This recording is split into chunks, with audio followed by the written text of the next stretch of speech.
an independent editorial defense analysis focused on Australia's strategic environment.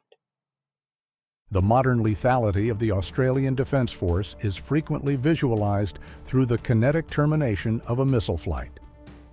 Yet, the systemic viability of that capability rests almost entirely on the static, unglamorous physics of storage and sustainment. The recent allocation of $508 million Australian dollars to upgrade the Orchard Hills establishment in Western Sydney represents more than just a construction contract. It serves as a physical manifestation of a doctrinal shift within the guided weapons and explosive ordnance enterprise. This investment indicates a transition from a peacetime posture of minimal inventory management to a pre-conflict stance focused on magazine depth and surge capacity. It is an acknowledgement that the acquisition of sophisticated effectors, like the Tomahawk or the long-range anti-ship missile, is strategically hollow without a commensurate evolution in the infrastructure required to house, maintain, and rapidly distribute them.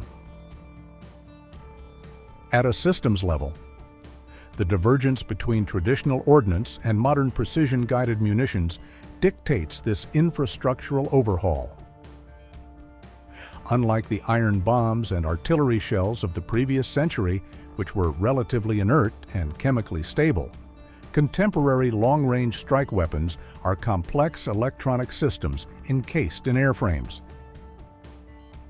They require stringent climate control to protect guidance chips, solid propellant integrity, and battery life.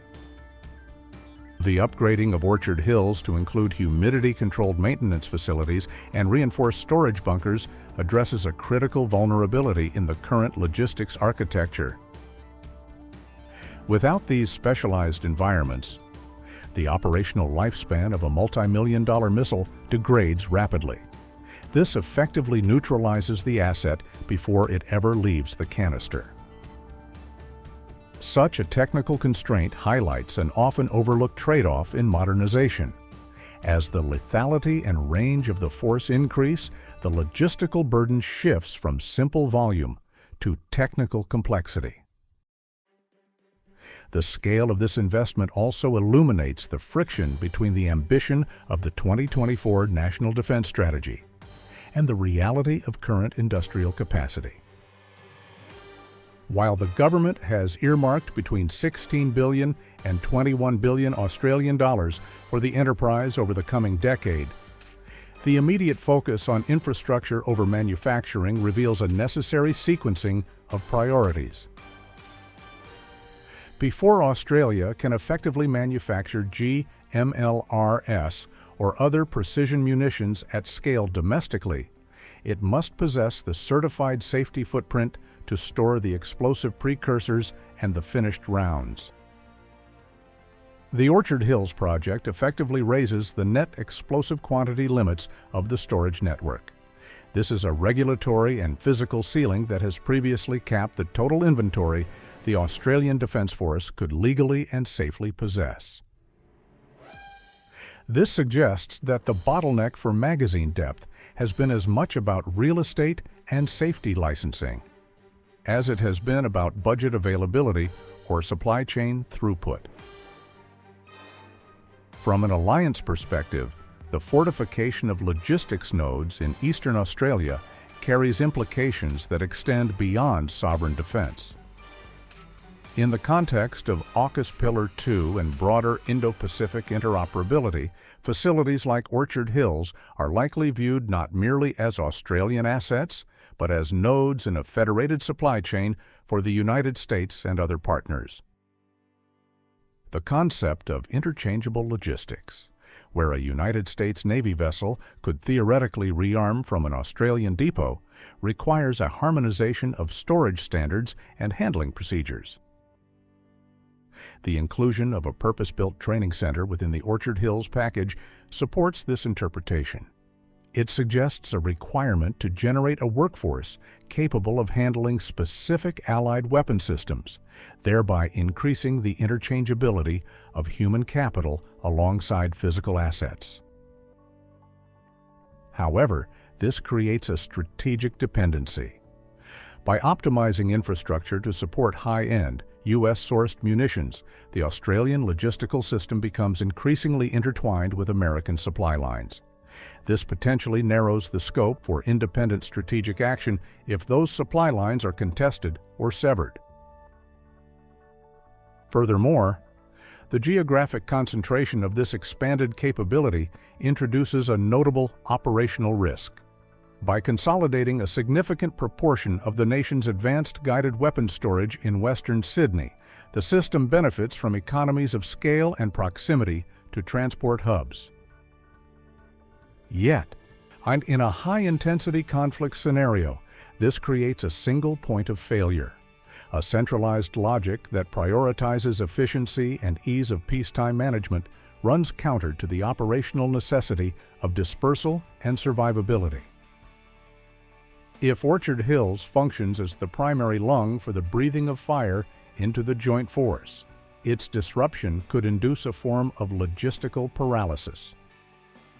The challenge for planners will be to balance this centralized hub with a distributed network of smaller, perhaps less efficient, forward operating locations. The timeline of this infrastructure development also exposes the lag between strategic intent and operational capability. While the strategic environment is deteriorating at a pace that demands urgency, the physical realities of engineering and construction impose a structural drag. The hardening of bunkers and the installation of specialized climate systems is a multi-year endeavor. This creates a window of vulnerability. The force structure is theoretically transitioning to long-range strike capabilities, but the physical architecture to sustain a high rate of fire remains under construction.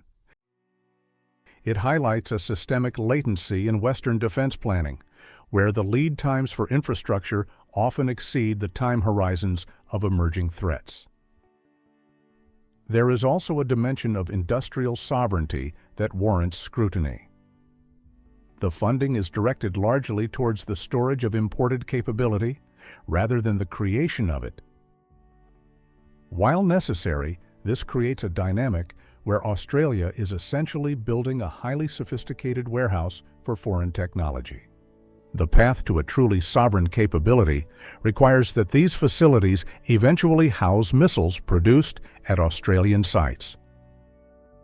Until the domestic manufacturing lines are fully operational, the Orchard Hills facility remains a node in a global supply chain rather than a pillar of self-reliance.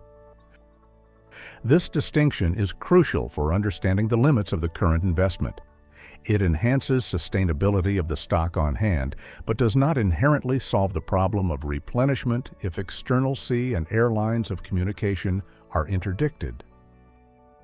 In analyzing the human component, the establishment of the training center within the complex signals a recognition that the workforce is a limiting factor equal to the hardware. The handling of modern explosive ordnance requires a level of technical proficiency far exceeding that of traditional ammunition management. Investing in the brick-and-mortar aspect of a training school is the solvable part of the equation. Attracting and retaining the specialized talent to staff it remains a volatile variable in the system's overall readiness equation. Ultimately, the $508 million Australian dollars injected into the Orchard Hills infrastructure serves as a foundational corrective. It represents a shift from efficiency-based logistics to effectiveness-based logistics. It acknowledges that in a contested environment, the depth of the magazine is the primary determinant of staying power. However, this development is not a panacea. It remains a static enabler in a dynamic strategic environment. The value of this infrastructure will be contingent upon the successful resolution of adjacent systemic challenges. Without the timely delivery of missiles, the ability to distribute them under fire, and the eventual transition to domestic production, the reinforced concrete of Western Sydney represents potential rather than realized power.